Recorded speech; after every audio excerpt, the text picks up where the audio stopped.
Hi, welcome to Daddy's Toy Kingdom. I'm going to change things up a little bit from my usual toy reviews and talk a little bit about the movies. I took my family to go see The Incredibles 2 today, and I want to give you my overall impression upon the first screening. I want to talk a little bit about the plot, the heroes, the villains, and my recommendations. So I won't waste any time, I'm going to jump right into it. So my overall impression of the movie is, it's very good. It's a great movie. It is technically impressive. The visuals are stellar. There's a lot of detail. If you watch Incredibles and then Incredibles 2 back to back, you'll notice a lot, even though the characters look very similar, you'll notice a lot of additional detail, like cheek creases when they talk. There's a lot of clothing detail, and there's definitely some visual things that make this movie stand out a little bit more from a technical standpoint than the predecessor. The sound editing is great, especially when Baby Jack Jack disappears and goes to the fourth dimension, which I'll get to a little bit later on. It's a very well-made movie. It's very entertaining. The boys loved it. They were laughing. They loved the characters. They loved Elastigirl, and they loved Frozone, especially Frozone. He's my boy's favorite hero. This movie is a great movie to take your kids to go see. Although I do have one major complaint, I think this movie was very predictable. If you're familiar with Pixar movies, they tend to follow the bad guy was this person? The hidden bad guy trope. So this movie unfortunately doesn't deviate from that. So I'll get into that when I get into the villain discussion a little bit later on. But that was my only real complaint about the movie. But it's kind of a big one. But anyway, I won't let that get in the way. I want to talk a little bit about the characters in the movie, their motivations, and what I thought overall. So let me talk about Elastigirl, who was the star of this movie. She really is the standout character, and I'm sure that was intentional. They really changed the family dynamic, where in the original Mr. Incredible was kind of the breadwinner. He was the main focus, and he knew it. In this movie, the characters that want to bring superheroes back to the forefront and legalize superheroes to be out in the open again, they pick Elastigirl specifically to be the main focus because Mr. Incredible tends to do more damage to the public, and that's what people see. They see the damage left behind by superheroes. So Elastigirl gets sent on at least 2 missions that have very extremely awesome action sequences, worth the price of admission alone. And she at first is very doubtful of herself, but becomes more and more confident as she grows into the role. So Elastigirl is extremely awesome. She has a motorcycle called the Elasticycle that can actually separate and break into 2 pieces, which is put into very good use, very creative ideas. They also make great use of her superpowers. She does things in this movie that she didn't do in the first. At one point, my favorite use of her powers is she can reach under a door and unlock it from the other side. Although, when she's working alone, they tend to kind of run out of things she could possibly do with her powers. So she uses the parachute about 4 or 5 times during this movie to either slow things down or lower people at a safe rate of speed. And I think they may have overdone that. I honestly think my favorite parts of this movie are when the superheroes with very different powers are working together and kind of combining that. So the teamwork parts, I think, were a little more exciting than Elastigirl working on her own. But in the sequences where she was by herself, it was very exciting. And it was good to see her get kind of the lead role. And that brings me to Mr. Incredible. Some of the best parts of the movie were when Mr. Incredible was learning his new role in life as a stay-at-home dad, while his wife was out getting all the glory, the fame, and the attention for superheroes.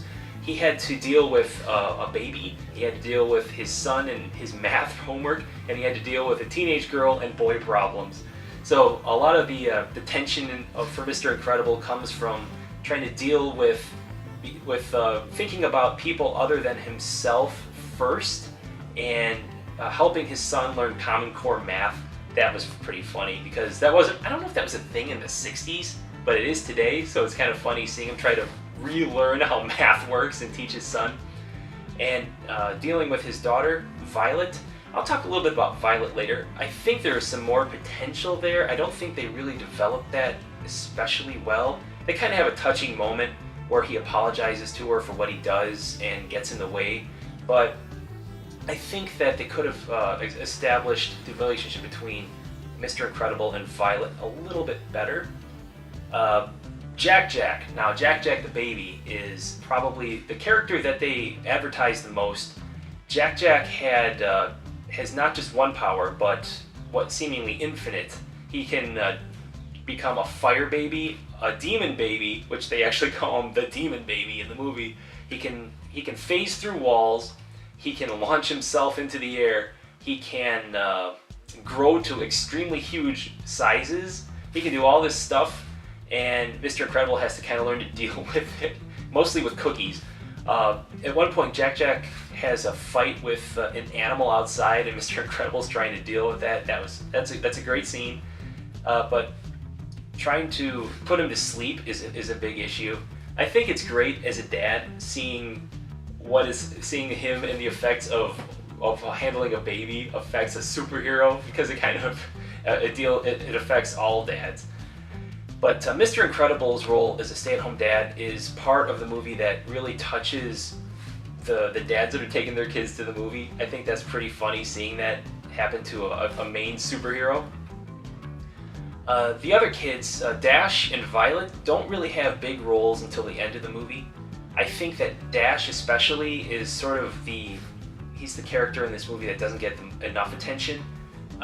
He doesn't really have much of a plot other than, hey, I want to be part of the team and I need to do my math project. But Violet has some issues with a boyfriend who gets his memory erased because he saw her without a mask.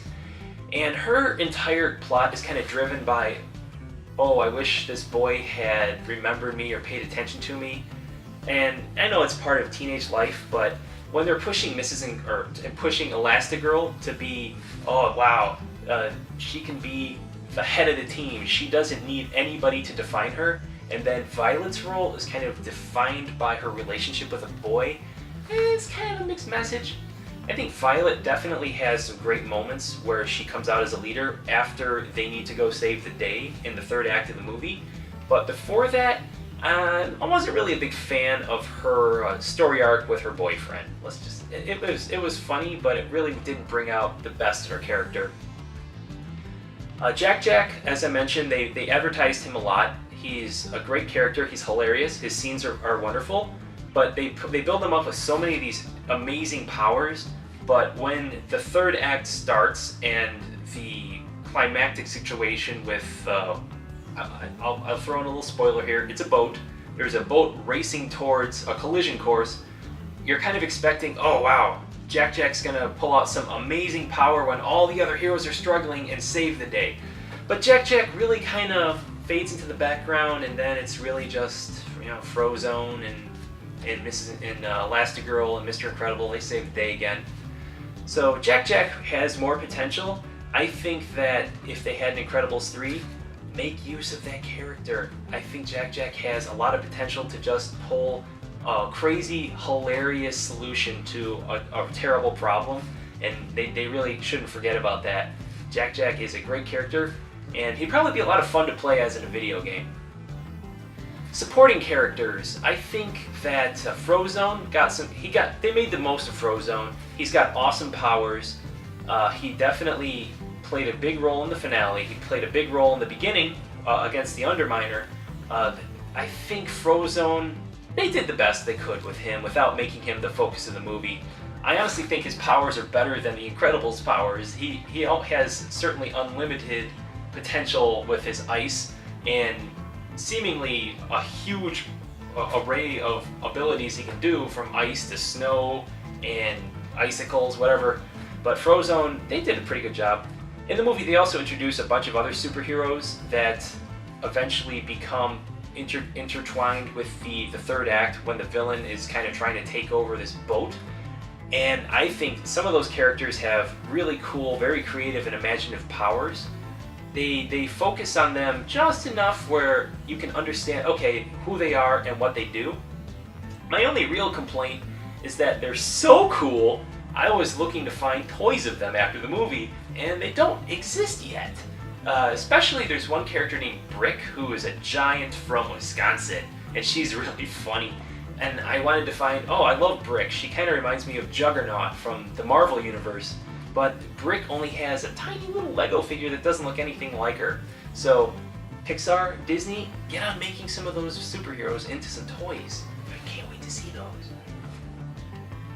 The villain, I mentioned a little bit at the beginning, the villain is the biggest kind of disappointment in the movie, but also only about halfway through. I think when they introduced the villain, which is called the Screenslaver, it's really cool, it's unique. This character uses screens to hypnotize people, and if that had been a new character introduced as a villain and stayed the villain throughout the movie, that would have been actually shocking from a Pixar movie. I would like to see a villain who's established as a villain and stays a villain with good motivation. But they pulled the old Pixar trick of introducing characters and you're just saying, oh, I bet that's the villain. And then later on in the movie you're like, oh, I was right. You know, that's the villain. I sure was right. And that, you know. So the Screenslaver really isn't a character, and it's kind of a disappointment to see that happen, and then it's not the character you thought it was, but it was the character you knew it was when they introduced a couple of new characters that were working with the heroes. And when you hear the name of the character and then you're like, oh, and you think about what does it sound like when you hear it, you'll be like, oh, jeez, come on, that's what you're trying to, how could you possibly think that's a surprise to the audience? I'm not going to spoil that part. You'll figure it out when you hear the names, and then you try to you just pronounce it in your head, and you're like, oh, that's exactly what it was. But villain, I think, needs to be in the next movie. If there is a next movie, just keep him the villain, or keep her the villain. Don't go for the shock villain anymore. Come on, Pixar. Would I recommend this movie? Absolutely. It is a gorgeous movie. It's fun. Your family's gonna love it. They're gonna laugh.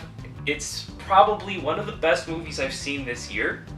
I do think, think of it this way. I think The Incredibles was like introducing a new innovative product, like an iPhone. Ooh, wow, never seen anything like that before. It's a cool new thing. It's a family superhero movie. I love it. And then you introduce Incredibles 2, and it's predictable. It's a wonderful movie. It's like an upgrade to the iPhone. Oh, it's an iPhone 8. It's a great upgrade to the product, but it's still that product. It's not as innovative as it was when it was first introduced. It's still the best thing on the market, but you probably could have done a little more, I think. But I think I would give it an 8 out of 10. I think Incredibles 2 is a very fun movie. I think it's a very charming movie. The characters are very easy to get along with, to understand, and to appreciate. I think your children are probably going to end up liking Frozone and Elastigirl. And me personally, I loved Brick, and I wish Brick had a bigger role. You'll know who she is when you see the movie. I really like that character a lot. So go see the movie, and I would love to hear your opinions of it in the comments below. This is a new thing I've been trying. I wanted to try doing a movie review other than just talking about toys. I love talking movies, so talk with me. Leave me a comment below and let me know if there's anything you want me to talk about or improve. I would love to hear it. Any comment you want. Seriously. Just leave it below. Thank you very much for watching Daddy's Toy Kingdom. I'm Daddy. I can't wait to see you at the movie.